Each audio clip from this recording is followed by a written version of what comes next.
James Nolan. I am the chairman of the Middlesex County Improvement Authority, and I am calling today's meeting to order. Let's begin with a salute to the flag. I pledge allegiance to the flag of the United States of America and to the republic for which it stands, one nation, under God, indivisible, with liberty and justice for all. Thank you. Carol, would you conduct the roll call, please? Yes, Chairman. Chairman Nolan? Here. Commissioner Rosinski? Here. Commissioner Abbey? Here. Commissioner D'Agostino? Here.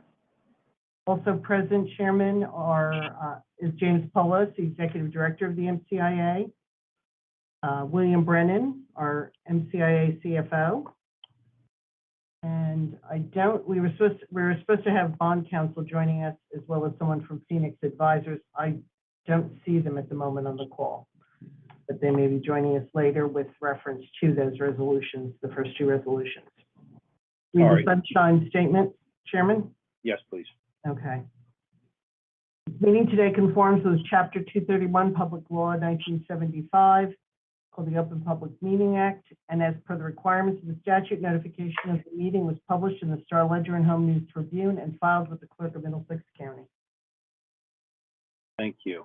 Let's go to, and Carol, if you see anybody enter, just let me know when you get an opportunity. I will. Thank you. All right. Committee reports. Jim, do we have a recycling report? Jim Polos, you there? Yes, we do. I'm sorry, I had it unmuted. Sorry, Chairman. Yes, we do. This week we've had some delays with some levels of service. The contractor is doing, well, I guess, what they can to continue to try to bring new folks into the fold. It continues to be a battle, but we are keeping our communities informed of what's going on a day-to-day basis.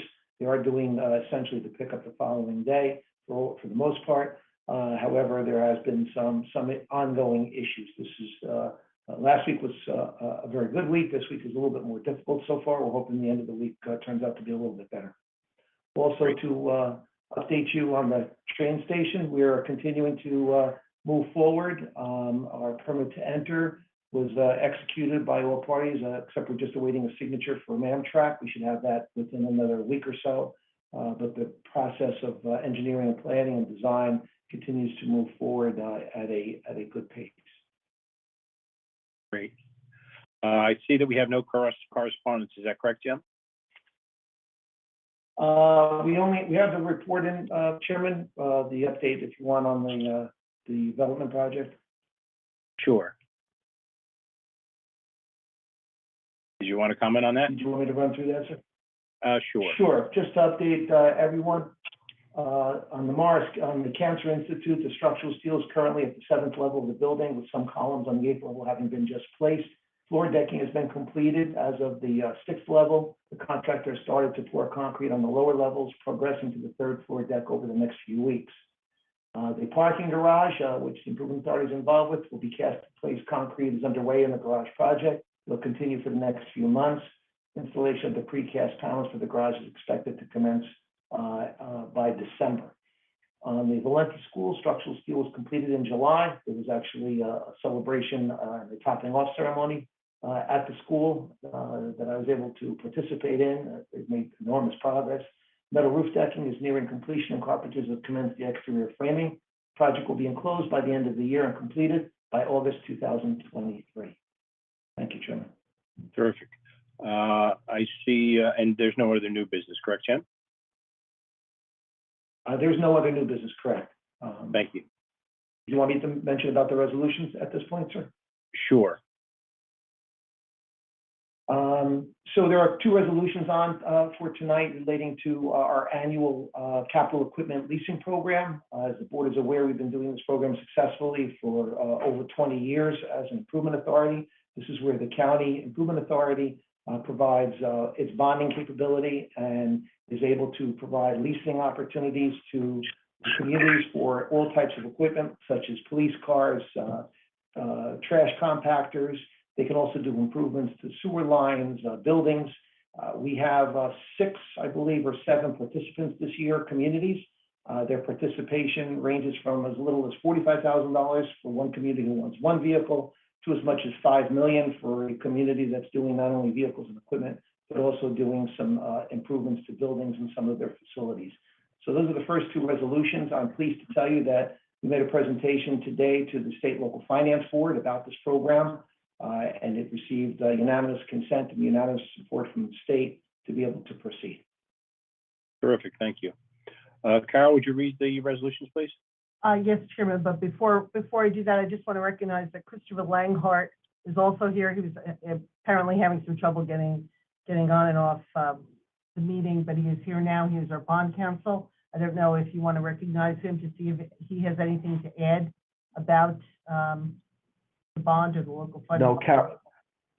Thank you, Carol. Yeah, I just joined on. I heard you introduce the resolution. The only thing I would add is we went to the local finance board today and we received very favorable positive findings from them. So I think we are ready to proceed with the deal once we adopt the resolutions.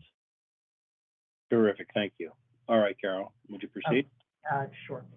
8A, resolution of the Middlesex County Improvement Authority authorizing certain actions and approving certain documents necessary in connection with the issuance of the authority's proposed not to exceed 20 million aggregate principal amount of county guaranteed capital equipment and improvement revenue bond series 2022. Resolution 8B, resolution of the Middlesex County Improvement Authority authorizing the issuance of county guaranteed capital equipment and improvement revenue bonds.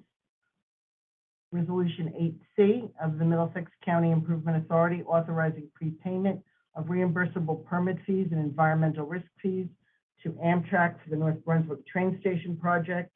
And 8D, resolution of the Middlesex County Improvement Authority, payment of expenses. Great.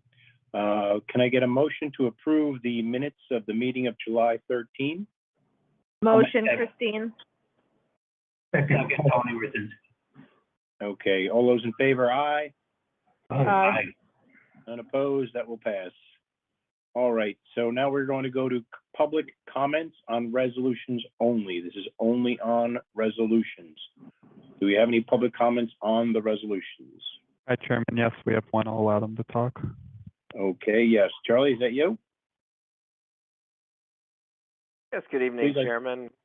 It's Good Charlie evening, Charlie. Cradaville. Good Welcome. evening. I am, of course, from New Brunswick, editor of New Brunswick Today. I wanted to ask if any of the $20 million in borrowed funds is going to go to New Brunswick. To New Brunswick. Do you mean to the schools or to the city? To the city of New Brunswick? Oh, I presume this was the financing that you often use to help municipalities make purchases. I was just curious if New Brunswick is among the list this year. I don't know. Is it already? I'll ask, but is it already? Yes. Jim, you're commenting, I think. Yes, sir. Go ahead. I can if you like, Chairman. Sure. Yes, no, Charlie, the city is not participating this year in the program. Okay. Thank you. Well, that was my only question on the resolutions. Thank you. All right, thank you, Charlie. Okay, now we're going to motion to approve the resolutions, please. Motion, Christine. Second. All those in favor, aye. Aye. Opposed, that will pass. A motion to pay the vouchers, please. Motion, Paul. And a Second, Christine. Thank you. All those in favor, aye. Aye. And opposed, that will pass. And now we go to the public session. Do we have anyone from the public that would like to comment? Yes, Chairman, we have one. Charlie, is that you? Yes, sir. Charlie Cradaville once again. Wanted to comment on the recycling program. I know that it is, not keeping up with the demand here in New Brunswick. I know there have been many missed pickups. Just a story from Tuesday, August 2nd. We held, of course, the National Night Out event. I was pleased to take the lead on organizing one of them on Townsend Street here in my neighborhood, just a block away from my home on Saddam Street. And, unfortunately, Tuesday was recycle day, and nobody got around to picking up the recycling, and we closed the street at 5 p.m. And so our National Night Out featured a lot of recycling cans, left out. And I understand it eventually got picked up, but not on the day that was scheduled. And I know I'm not the only one experiencing this here in New Brunswick in my neighborhood. I see other towns having the same issue, but the commonality is that it's all folks who've depended on the MCIA to provide this service, and the MCIA has chosen to go with a private vendor, one that was recently, I guess, sold or purchased by a new company. I know this new company is off to a not great start. They actually had one of their vehicles smash into the Northeast Corridor railroad tracks. I guess supposedly the driver had left the dump truck, part of the truck up, and it smashed into the railroad tracks and twisted the vehicle violently to the point where it blocked both sides of Route 27, north and south, and also caused delays to multiple trains on the Northeast Corridor. And I just think that the solution is for the county and the Improvement Authority to hire people and pay them fair wages, pay them what they're worth.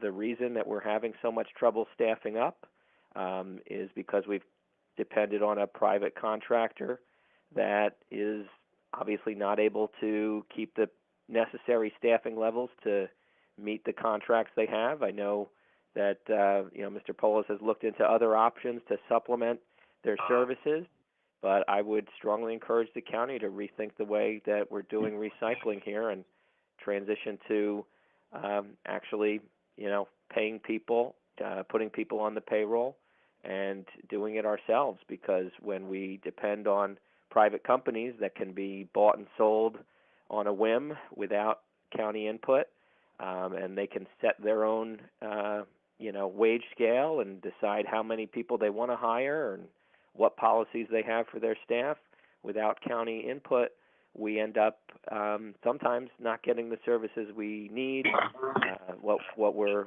promised. We all get a recycling schedule in the mail every year, and it tells us what day to put out the recycling, and it's a bad sign when the county is unable to meet that commitment. And I think the root cause is that you've chosen to privatize, and in general, privatization is not something I support. I think the county should be in control of this, and actually it would be a benefit to the county to actually, hire a workforce that would work for the county, with the county, and hopefully, actually employ people from the county. I know currently the company is owned and controlled by a corporation based out of Teaneck in Bergen County. And again, they're off to a bad start here, and I think that the county ought to rethink the strategy behind meeting the important need for recycling services. I know, again, we're not the only ones experiencing it in New Brunswick, but all your member towns are having this problem, and we really need to address it swiftly. So I would like to hear if there's any response to my comments, but I do appreciate the opportunity to speak to you today, and hope you'll take them into consideration. Thank you, Charlie. So, Charlie, you're welcome to take your comments to the county commissioners. That would be something that would be decided at their level. But you have to understand that some municipalities choose to provide their own service and have their own equipment. Some don't, and with good reason, because the outlay to start a system like that is tremendous. You have to own millions and millions of dollars worth of trucks. You need a yard. You need service people. You need equipment, machines, and buildings, and you're talking about a tremendous amount of money. In our situation, we're just here to assist in brokering a deal to get the towns a better deal than they can get on their own, and that's simply what we do here at the MCIA. To do anything more than that would be a decision made by the freeholders. You have towns or municipalities that have chosen not to do it themselves. That doesn't necessarily mean that the county should do it for them in the sense of actually provide the manpower and the equipment and things like that. That's just a tremendous undertaking. Anyway, that's my comment, or my response, just speaking for myself. And is there anybody else from the public that wanted to comment? There's All no right. one else, Chairman. Very good, thank you. Well, then that concludes this evening's meeting. Can I get a motion to adjourn? Make a motion. Second, Christine. And we're all in favor, so aye, and thank you very much, everyone, for coming, and be safe. Thanks, you too. Bye-bye. Thank you. Good night, everyone. Good night. Good night, everyone. Good night, everybody. Goodbye.